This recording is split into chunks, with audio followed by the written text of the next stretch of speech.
Steve Wilks. Okay. He spoke as the Niners DC for the first time. It was an hour and a half before practice. He came out, and I didn't really know how he was going to present himself, what to expect. You know, Robert Saleh is very quiet and dignified and positive and smiles a lot. DeMeco is a little bit more upbeat than Saleh, a little bit smiles a lot. Very similar.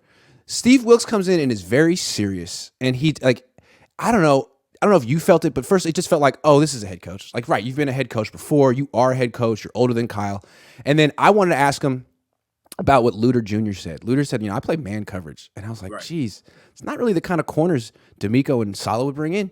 And so I asked Wilks, like, is that something you want to do a little bit more this year? And he was essentially like, yes, absolutely. I want to be more aggressive on defense. And I thought that intro was so interesting. What do you think? Good. We find a way to keep upgrading in all facets of our team, including our coaching staff. And Steve Wilks is just another feather in that cap. He is essentially another head coach on our coaching staff, as far as I'm concerned. He's had head coaching experience. He's had head coaching experience going back as far as 23 years ago in 1999. He's been all over State, baby. Yeah, let's go. He's been all over the place, and he's seasoned. The word that comes to me when I watched him in the presser is erudite. He is a educator. He's a teacher. I love coaches like that. DeMeco would essentially be like, it's not my job to explain this to you. And I'm like, man, okay, it's not. But like Robert Saleh did. Steve Wilks will. Like, I love Chris Forster does. Like, come on, I'm interested. Harbaugh does. Yes. Kyle does. Yes. So he's very erudite. I love how not only did he answer your questions, but he takes the questions and he makes them into a conversation in the press conference right after your question, with him touching into zone versus man. He hearkened back to the question that he answered previously, which was yours, in order to make his point more succinct. So you're dealing with an educator. Mm-hmm. You're dealing with somebody who knows how to keep his P's and Q's together. And he also seems like he means business. The type of guy that's not going to raise his voice unless he really means it.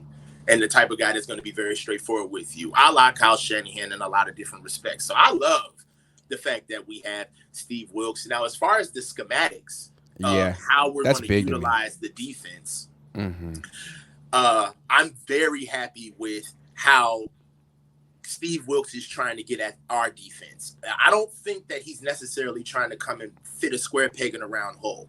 We're not going to see necessarily what Carolina did on defense, but I feel like he's going to change the conversation on what we do. So let's talk about that. What we did with DeMeco Ryans and Robert Saleh is the tip of the spear, or the kernel of our defense, was our defensive line.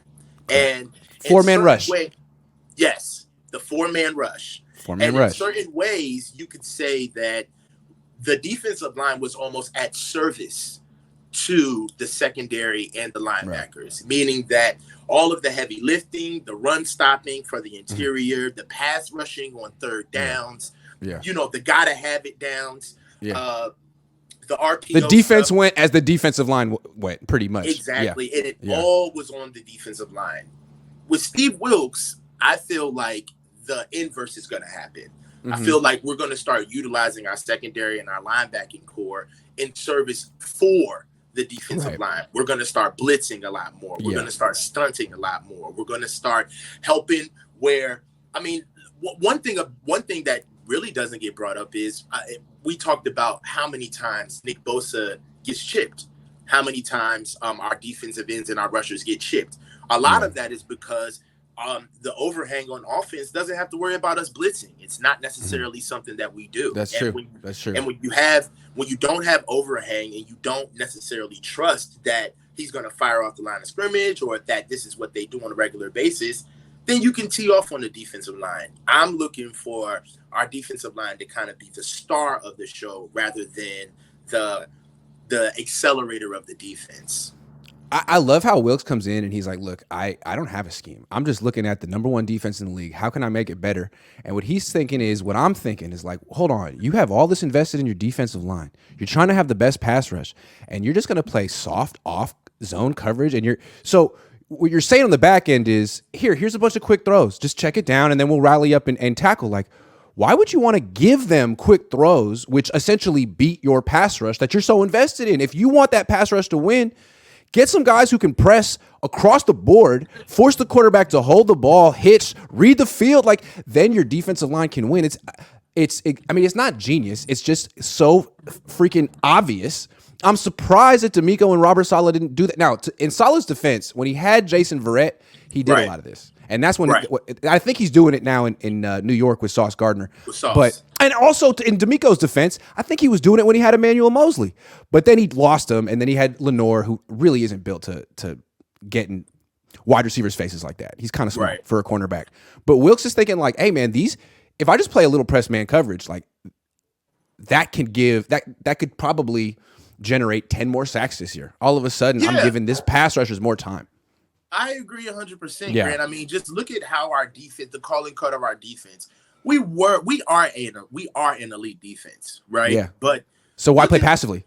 Why play passively? Not even why play passively, but look at our bend but don't break defense. Honestly, I've never seen a defense that's number one in the league, and we were just known for basically being soft throughout the middle of the field, the green zone, and then we bow up in the red zone. And consequently, it's because we're closer to the line of scrimmage, things are more condensed, and the athleticism of our defense takes over. And it happened time and time again when we played teams in the red zone. But I feel like we're trying to actually be the hammer and not the nail as far as defense is concerned. We're not going to be in support of our offense. I feel like with Steve Wilks, let's say this: Steve Wilks is trying to get a head coaching job. Okay, agreed. He's interviewing as well. So I know that we play complementary football, but a defense, I feel like the defense that Steve Wilks is trying to ingratiate with our current group, that defense is going to throw an offense on the field quick. Because that defense is going to get 3 and out. You're not going to have these long drives where the defense is going to be able to let the offense get their stuff together early in the game. This is a defense that's going to get sacks, and it's going to be almost kind of like an alley-oop. Like, if we can't dunk it, the offense is going to start looking a certain way. You know, if we start passing off that ball early on 3 and outs. Also, with what man does, I'm an offensive guy, and with what man does, I hate playing against a defense that plays man because, number one, you got a lot of athletes on the field that can run around. That's number one. All right. 2, when you're playing in zone, it's a lot easier to block guys because they're trying to get out to space. So you can really play with your ankles. But when you're playing man, it's sticky. It's tacky. And honestly, your quarterback has to know where to go with the ball. He's not going to a spot. It's matchup football. He actually has to find somebody that won their matchup. And you got to read the field. You don't know pre-snap where you're necessarily going to go. Who's going to win? Yes. And with team, with a defense as good as ours, why let an offense off the hook? I agree. Why let them off the hook? Make them pick right? Yeah. So, make them win. Make them win. Don't just give them easy wins while Nick Bosa's trying to get around the edge. I think that this is a defense that Steve Wilks is going to do a great job. He's going to put his fingerprints all over this defense. And understand, this is not going to be a D where we're going to be just holding the ball to get the ball back to the offense. We're going to make noise on this defense. What I like so much about Wilks is it feels like he's the first one coming in a while who wants to change things.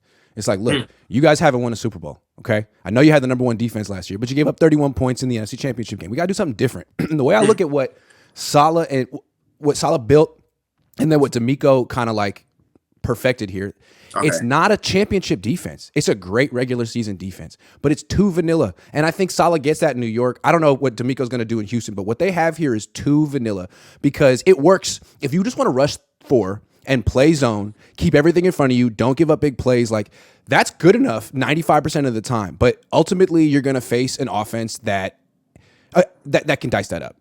That you need to be able to do more than that. And I feel like Wilks understands that. You got to be able to play some man-to-man coverage to stop the Chiefs and to stop also their problem of not being able to stop mobile quarterbacks, I think that's a wide 9 rushing 4 problem. Like, there's always big gaps that you can run through. On third down, if you're the kind of team that wants to rush 5, I feel like you have a much easier time containing the quarterback. But to rush 5, you got to play man coverage. So you got to have the right personnel. And I think Wilks, I mean, obviously he understands all that. Right. And again, this harkens back to what we originally touched on, is that previously the defensive line was in service of everybody else. The third downs going wide 9 and not blitzing anybody. You know, putting not only rushing responsibilities on the defensive line, but contain as well. Right. Yeah, it's hard. How do you line the guy up all the way on the sideline and wide 9 and be like, also contain him in the pocket? Like, what? How do I do that? Go get him, and then when he bleeds, make sure you know. So I feel like our defense is going to. I like what Steve Wilks brings, because I do agree with you. We do need to shake some things up. And I feel like we actually have the personnel to do it, especially on the defensive side of the ball. Go ahead. Also, you said this to me on the phone yesterday. What's the point of having the best linebackers in the league? I mean, two of the most highly paid linebackers in the league, if all they do is go side to side and backwards. Why not? Why not? Yeah. Why not send them on blitzes? I mean, they're the best. Why not? If we have the best linebacker core in the league, then they need to be utilized a lot more than going Bowman and Willis were sideline and going into the backfield. I mean, Bowman and Willis were blitzed by Fangio, if I remember correctly. I mean, Dre Greenlaw is a downhill linebacker that I would love to see utilized more to get on there, to get out there. Yeah. Oh my God. McCrary Ball is a guy that I'm very excited to see. Me too. He wasn't there yesterday. Well. Which makes me feel like that may be a good sign. That's a good sign, right? Like, hey, dude, you're good. You're good. Yeah. All right. All Niners says, I haven't heard a coach respectfully criticize a player in public like he did Drake Jackson. I like that. Yeah, that was surprising. Hey, what do you think of Drake Jackson? Really inconsistent. Needs to play better. Needs to get a little stronger. Like, that's what I saw. Wow. Okay.